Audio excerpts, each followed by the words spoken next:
लाल भोपळ्याचे घारगे तयार करण्यासाठी इथे लाल भोपळा घ्यायचा आणि हा लाल भोपळा आपण कट करून घेणार आहोत।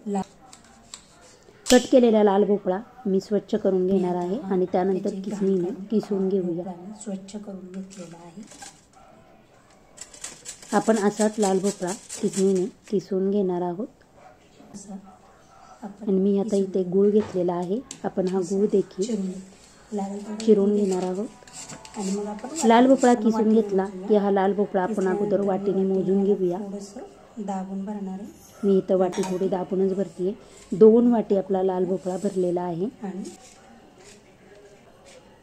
त्यासाठी आपण 1 वाटी गूळ घेत आहोत आणि हे दोन्ही व्यवस्थित मिक्स करून घ्यायचं आणि त्यानंतर आपण गॅस चालू करून आपण गॅसवर पातेले ठेवून त्याच्यावर 5 मिनिटासाठी झाकण ठेवायची। गॅसची फ्लेम एकदम मीडियम ठेवून छान असं आपण गूळ मेल्ट करून घेतलेला आहे। आता या मेल्ट झालेल्या गुळामध्ये आपण हा लाल भोपळा शिजवून घेणार आहोत। त्यासाठी मी 5 मिनिटासाठी झाकण ठेवलेलं आहे। 5 मिनिटानंतर तुम्ही पाहू शकता छान असा आपला लाल भोपळा शिजला गेलेला आहे।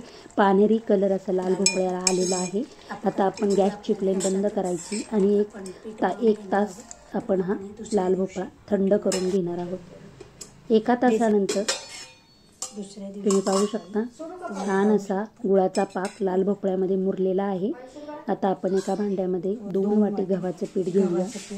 त्यामध्ये 1 छोटा चमचा बेसन पीठ टाकून 1 चमचा बेसन पीठ घेतलेला आहे।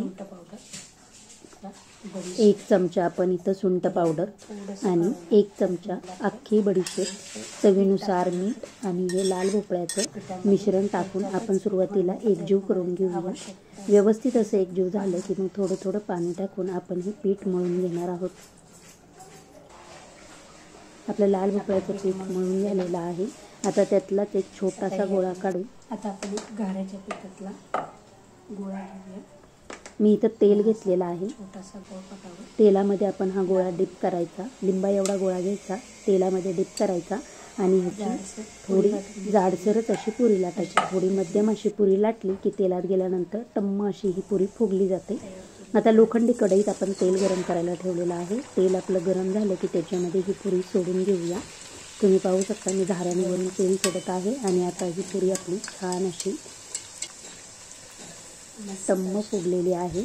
दोन्ही बाजूनी बदामी कलर आला की आपण ह्या पुऱ्या काढून घेणार आहोत। आपल्या लाल भोपळ्याच्या पुऱ्या तयार झाल्या आहेत।